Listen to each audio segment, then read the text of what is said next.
ದೇವಸ್ಥಾನದ ಜಮೀನು ಉಳಿಸಿಕೊಡಲು ಗ್ರಾಮಸ್ಥರು ಮನವಿ. ರಾಜ್ಯದ ದೇಗುಲಕ್ಕೆ ಸೇರಿದ ಜಮೀನನ್ನು ಆಂಧ್ರ ಮೂಲದ ಖಾಸಗಿ ವ್ಯಕ್ತಿಯೊಬ್ಬ ಕಂಬಳಿಸಲು ಹುನ್ನಾರ ನಡೆಸಿದ್ದು, ಇದಕ್ಕೆ ತಾಲೂಕು ಆಡಳಿತ ಅವಕಾಶ ಕೊಡಬಾರದು ಎಂದು ಶ್ರೀ ವನ್ನೇಶ್ವರ ಸ್ವಾಮಿ ಜೀರ್ಣೋದ್ಧಾರ ಟ್ರಸ್ಟ್ನ ಸದಸ್ಯರು ಮನವಿ ಮಾಡಿದ್ದಾರೆ. ಪಟ್ಟಣದ ಕುಂಚಿಟಿಗರ ಸಮುದಾಯ ಭವನದಲ್ಲಿ ಸುದ್ದಿಗೋಷ್ಠಿ ಕರೆದ ದೇಗುಲ ಆಡಳಿತ ಮಂಡಳಿಯ ಸದಸ್ಯರು ಹಾಗೂ ಭಕ್ತರು ಮಾತನಾಡಿದರು. ಮಧುಗಿರಿ ತಾಲೂಕಿನ ದೊಡ್ಡೇರಿ ಹೋಬಳಿಯ ಶಿವನಗೆರೆ ಗ್ರಾಮದ ಶ್ರೀ ವನ್ನೇಶ್ವರ ಸ್ವಾಮಿ ದೇಗುಲಕ್ಕೆ ಸೇರಿದ ಸುಮಾರು 8 ಎಕರೆಯಷ್ಟು ಜಮೀನು ಇದೆ. ಗ್ರಾಮದ ಸರ್ವೆ ನಂಬರ್ 98ರಲ್ಲಿ ಹಿಂದೆ ಇನಾಮ್ ಮೂಲಕ 1976-77ರಲ್ಲೇ ದೇವಸ್ಥಾನದ ಹೆಸರಿಗೆ ಬಂದಿತು. ಆದರೆ ಆಶ್ಚರ್ಯ ಎಂಬಂತೆ ವನ್ನೇಶ್ವರ ಸ್ವಾಮಿ ಎಂಬ ಪದವನ್ನು ತೆಗೆಸಿ ಹೊನ್ನಪ್ಪ ಎಂಬುದಾಗಿ ತಿದ್ದುಪಡಿ ಮಾಡಿಸಿದ್ದು, ಮುಂದೆ ತಿದ್ದುಪಡಿಯಂತೆ 1971-72ರಲ್ಲಿ ರಾಜಗೋಪಾಲ್ ಎಂಬ ಹೆಸರಿನಲ್ಲಿ ಅಕ್ರಮವಾಗಿ ಕೈ ಮೂಲಕ ತಿದ್ದುಪಡಿ ಮಾಡಿಕೊಂಡು ತಮ್ಮ ಹೆಸರಿಗೆ ಮಾಡಿಸಿಕೊಂಡಿದ್ದಾರೆಂದು ಆರೋಪ ಕೇಳಿಬಂದಿದೆ. ಈ ಬಗ್ಗೆ ಕಳೆದ ಹಲವು ದಶಕಗಳಿಂದಲೂ ನ್ಯಾಯಾಲಯದಲ್ಲಿ ಪ್ರಕರಣ ವಿಚಾರಣೆ ನಡೆಸುತ್ತಿದ್ದೇವೆ. ಈಗ ಅಕ್ರಮವಾಗಿ ಹೆಸರು ಬದಲಿಸಿಕೊಂಡ ರಾಜಗೋಪಾಲ್ ಎಂಬುವವರು ಮೃತಪಟ್ಟಿದ್ದು, ಈಗ ಅವರ ಪುತ್ರ ವನ್ನೇಶ್ ಗೌಡ ಎಂಬುವವರು ಪಾವತಿ ಖಾತೆಗೆ ಮನವಿ ನೀಡಿದ್ದಾರೆ. ಈ ವ್ಯಕ್ತಿ ಆಂಧ್ರ ಪಿ ಕಾಕಿ ಬ್ಯಾಡಗೆರೆಯಲ್ಲಿ ವಾಸವಾಗಿದ್ದು, ಜಮೀನು ಕಂಬಳಿಸುವ ಹುನ್ನಾರದಿಂದ ಮಧುಗಿರಿಯಲ್ಲಿ ವಾಸವಿರುವುದಾಗಿ ದಾಖಲೆ ಮಾಡಿಸಲು ಮುಂದಾಗಿದ್ದಾನೆ.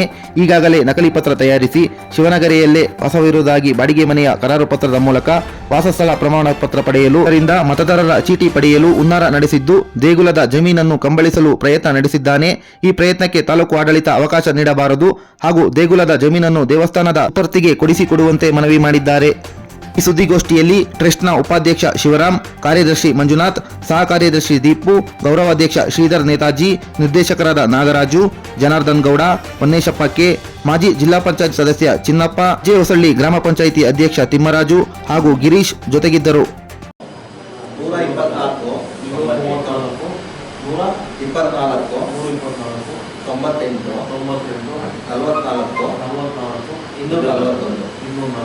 ಇಷ್ಟು ಸರ್ವೆ ನಂಬರ್ 76-78ವರೆಗೂ ದೇವಸ್ಥಾನದಲ್ಲಿ 76-78ರಲ್ಲಿ ನಮ್ಮ ನಾವು ಸಂಘಟಿತರಾಗಿ ಇಲ್ಲದೆ ಇರೋ ಕಾರಣಕ್ಕೆ ಅಧ್ಯಕ್ಷ ಆಗಿದ್ರು ಸರ್.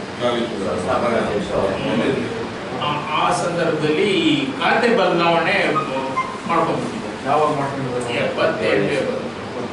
78ರಲ್ಲಿ ಇದು ಮೇಲೆ ಎಲ್ಲದು ಆಗಿ ಹೈಕೋರ್ಟ್ಗೂ ಹೋದ್ವಿ. ಹೈಕೋರ್ಟ್ನಲ್ಲಿ ಏನು ಹೇಳಿದ್ರು, ಅಲ್ಲೇ ಟ್ರಿಬ್ಯುನಲ್ನಲ್ಲಿ ಮಧುಗಿರಿ ಟ್ರಿಬ್ಯುನಲ್ನಲ್ಲೇ ಸಾಲ್ವ್ ಮಾಡ್ಕೊಡ್ವಿ ಅಂತಂದೇಳಿ ಇಲ್ಲಿಗೆ ಆಗ್ಬೋದು. 97-98ರಿಂದ ಇಲ್ಲಿಯವರೆಗೂ ಇಲ್ಲೇ ಪೆಂಡಿಂಗ್ ಇದೆ. ನಮ್ಮ ಕಂದಾಯ ಸಚಿವರು ಹೇಳ್ತಾರೆ 3 ತಿಂಗಳು ಇಲ್ಲಿ ಟ್ರಿಬ್ಯುನಲ್ನಲ್ಲಿ ಮೆಂಬರ್ಸ್ನ ಮಾಡಿರಲಿಲ್ಲ, ಈಗ ಮಾಡ್ತಾರೆ, ಅದು ಡಿಸ್ಪೋಸ್ ಮಾಡ್ತಾರೆ. ಈ ಮಧ್ಯದಲ್ಲಿ ಈ ವನ್ನೇಶ್ ಗೌಡರು ಅವರು ತಂದೆಯವರು ಕಾಲವಾದ ನಂತರ ಅದನ್ನು ಪಾಣಿನ ಇವರು ವನ್ನೇಶ್ ಗೌಡನ ಹೆಸರಿಗೆ ಮಾಡ್ಕೊಳ್ಳೋದಕ್ಕೋಸ್ಕರ ಪ್ರಯತ್ನ ಪಟ್ಟರು. ನಾವು ಹೋಗಿ ಕಂದಾಯ ಇಲಾಖೆಯಲ್ಲಿ ಅಬ್ಜೆಕ್ಷನ್ ತಕರಾರು ಅರ್ಜಿ ಕೊಟ್ವಿ. ಅಲ್ಲಿ ಈಗೇನಾಗಿದೆ, ಅವರು ಯಾವುದೇ ಆಗಲಿ ಟೆನೆನ್ಸಿ ಅಥವಾ ಇನ್ನೊಂದು ಏನೋ ಮಾಡಬೇಕು ಅಂದರೆ ನಮ್ಮ ಕರ್ನಾಟಕದಲ್ಲಿ ಇದ್ದವ್ರಿಗೆ ಅದು ಮಾಡಬೇಕು. ಅದೇನೋ ಒಂದು ಕಾನೂನು ಇದು. ಇವರು ಆಂಧ್ರದಿಂದ ಬಂದು ಬೆಳಗ್ಗೆಯಿಂದ ಬಂದು ಇಲ್ಲಿ ಮಾಡ್ತೀವಿ ಅಂತಂದರೆ ಅದು ಒಪ್ಪಿಗೆ ಸಿಗೋದಿಲ್ಲ. ಅದು ಆದ ಕಾರಣ ಅವರು ಇಲ್ಲಿ ವೋಟರ್ ಲಿಸ್ಟಿಗೆ ಸೇರ್ಕೊಳ್ಬೇಕು ಅನ್ನೋದಕ್ಕೋಸ್ಕರ ಏನೇನೋ ಪ್ರಯತ್ನ ಪಟ್ಟರು, ಅದಾಗಿರಲಿಲ್ಲ. ಈಗೇನೋ ಒಂದು ಹಂತಕ್ಕೆ ಅವರು ಯಾರೂ ಅವರಿಗೆ ಜಾಗ ಕೊಟ್ಟಿರಲಿಲ್ಲ. ಭಾಳ ಅವರು ಸ್ವಲ್ಪ ಯಾರು ಸಿಕ್ಕರೋ ಅವ್ರ ಮೇಲೇನೋ ಹೋಗ್ತಾನೆ. ಈಗ ಮೊನ್ನೆ ಎಲ್ಲ ಪತ್ರಿಕೆಯಲ್ಲಿ ಮೊನ್ನೆ ಬಂದಿದ್ದಕ್ಕೆ ಅದ್ರ ಮೇಲೇನೂ ಅವ್ರನ್ನ ಯಾರ್ಯಾರು ಹೇಳಿಕೆ ಕೊಟ್ಟರು ಅವ್ರ ಮೇಲೂ ಕೇಸ್ ಆಗ್ತೀನಿ ಅಂತಂದೇಳಿ ಸುತ್ತರಿತಿದ್ದಾರೆ. ಈಗ ನಮ್ಮದೇನು ಅಂದರೆ ಈ ಇದಕ್ಕೆ ನಾವು ಈಗ CO ಸಾಹೇಬರು ಮತ್ತು ಕಂದಾಯ ತಹಸೀಲ್ದಾರ್ ಅವ್ರ ಹತ್ರ ಹೋಗಿ ನಾವು ದಯಮಾಡಿ ಅವ್ರ ವೋಟರ್ ಲಿಸ್ಟ್ ಅವರು ಇನ್ನೆಲ್ಲೂ ವಾಸನೆ ಇಲ್ಲ, ಅವನು ಮೂಲ ಉದ್ದೇಶ ದೇವಸ್ಥಾನದ ಜಮೀನು ಅನ್ನೋದು ಒಂದೇ, ಅದಕ್ಕೋಸ್ಕರ ಪ್ರಯತ್ನ ಪಡ್ತಿದ್ದಾರೆ. ದಯಮಾಡಿ ಸತ್ಯಾಸತ್ಯತೆ ವಿಚಾರಿಸಿ ನೀವು ಕ್ರಮಕ್ಕೆ ಬಿಡ್ತೀವಿ. ಅದಕ್ಕೆ ಹಿಂದೆನೇ ಆರ್ಡರ್ ಮಾಡಿದ್ರು. RI ಎಲ್ಲರೂ BLO ಗ್ರಾಮ ಇದ್ರಾಗ ಇರೋರು ಎಲ್ಲರೂ ಇಲ್ಲ, ಅವ್ರ ವಾಸ ಇಲ್ಲ, ಅವ್ರಿಗೆ ಕೊಡೋಕೆ ಬರೋದಿಲ್ಲ ಅಂತಂದೇನೆ ದೇವಸ್ಥಾನದಲ್ಲಿ ಆಂಜನೇಯ ಮೂಲ ಊರು ಯಾವ ಬ್ಯಾಡಗೇರಿನಲ್ಲಿ ಅವರು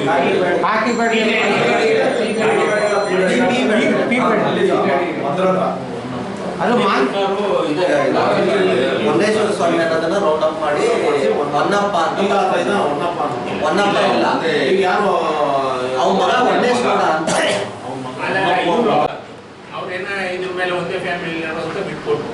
ಇವತ್ತು ಅವನು ಮನೇಶ್ಗೌಡ ಅನ್ನೋದು ಯಜಮಾನ ಅನ್ನೋದಕ್ಕೆ ಯಾವುದೇ ಇದಿಲ್ಲ, ದಾಖಲೆ ಬೇರೆ ಆಗಿಲ್ಲ. ಹಂಗೆ ವಂಶವೃತ್ತ ಪ್ರಕಾರ ಬಂದ್ರು ಶಿವರಾಜು ನಿರುತ್ತ ಅವರೇ ದೇವಸ್ಥಾನದಲ್ಲಿ ಯಜಮಾನರಾಗಬೇಕಾಗ್ತದೆ. ದೇವಸ್ಥಾನದಲ್ಲ ಬ್ಯಾಡಗೆರೆ ಬಡ್ಡಿ ಯಜಮಾನರುಗಳು ಆಗ್ಬೇಕಾಗುತ್ತೆ. ಆದ್ರೆ ಬರೇ ಇದೇ ತಲೆ ಕೆಲಸ. ಅವು ವೈಯಕ್ತಿಕವಾಗಿ ಹೇಳ್ಬೇಕಂದ್ರೆ ಅವರು ಮನೆಯವರು ಜೊತೆ ಇಲ್ಲ ಅಂದ್ರೆ ಡೈವರ್ಸ್ ಆಗಿ ಏನೇನೋ ಆಗೋಗ್ಬಿಟ್ಟಿದೆ. ಅವ್ರಿಗೆ ಎಲ್ಲೂ ಇದಿಲ್ಲ. ನೈತಿಕ ವ್ಯವಹಾರಗಳನ್ನ ಮಾಡ್ಕೊಂಡು ಸುತ್ತರಿತಾ ಇದ್ದಾರೆ. ಒಂದು ಬೆಡಗು ಅನ್ನೋದು ಅಂತ ಅದಕ್ಕೆ ಭಕ್ತಾದಿಗಳು ಕರ್ನಾಟಕ ಮತ್ತು ಆಂಧ್ರ, ತಮಿಳುನಾಡಿನಲ್ಲಿ ನಮ್ಮ ದೇವಸ್ಥಾನದ ಭಕ್ತರಿದ್ದಾರೆ. ಇದ್ರೊಳಗೆ 52 ಬಡಗಿನಲ್ಲಿ ಒಂದು ಕುಲ ಅನ್ನೋರು. ಆ ಇದರಲ್ಲಿ ಅದಕ್ಕೆ ಸಂಬಂಧಪಟ್ಟರು ನಮ್ಮಲ್ಲಿ ಯಾವುದೇ ಅಮಾವಾಸ್ಯೆ ದೇವರುಗಳು ಇರೋದಿಲ್ಲ. ನಾವು ಎಲ್ಲಿ ಯಾರೇ ಆಂಧ್ರದಲ್ಲಿ ಇರಲಿ, ತಮಿಳುನಾಡಿನಾಗಿದೆ ಹೈಕೋರ್ಟ್ನ ಹೋಗಿ ಸ್ಟೇ ತಗೊಂಡು ಇದಕ್ಕೆ ಅದರದ್ದೆಲ್ಲ ಮಾಡಿ ಅದು ಸ್ಟೇ ವೇಕೆಟ್ ಮಾಡೋದಕ್ಕೆ ಏನು ಬೇಕು ಅದನ್ನೆಲ್ಲ ವ್ಯವಸ್ಥೆ ಮಾಡಿದ್ದೀವಿ. ಇನ್ನು ಕಲ್ಲಿನ ಕೆಲಸ ಎಲ್ಲ ಭಾಳ ಭರ್ಜರಿಯಾಗಿ ನಡೆದಿದೆ. ಅದಕ್ಕೆ ಸಂಬಂಧಪಟ್ಟ ಕೆತ್ತನೆ ಕೆಲಸಗಳು ಇಲ್ಲೇ ಮಾಡ್ತಿದ್ರು. ಈಗ ಯಾಲಿ ಕಾಂಪೌಂಡ್ ಅಂತಂದೇಳಿ ಮುರುಡೇಶ್ವರದಲ್ಲಿ ಕೆತ್ತನೆ ನಡೀತಾ ಇದೆ. ಈ ಮಧ್ಯದಲ್ಲಿ ಏನಾಗಿದೆ, ನಮ್ಮ ದೇವಸ್ಥಾನದಲ್ಲಿ ಒಂದು 15 ಎಕರೆ ಮೇಲೆ ಜಮೀನಿತ್ತು. ಈಗ 8 ಎಕರೆ ಜಮೀನಿದೆ. ಅದು 76-77ನೇ ಸಾಲಿನವರೆಗೂ ನಮ್ಮ ದೇವಸ್ಥಾನದ ಹೆಸರಿನಲ್ಲೇ ಇತ್ತು. ಹೊನ್ನೇಶ್ವರ ಸ್ವಾಮಿ ದೇವಸ್ಥಾನ ಜಮೀನಲ್ಲಿತ್ತು. ಹೌದು, 8 ಚಿಲ್ಲರ ಇಲ್ಲಿಗೆ ಬರೋದು.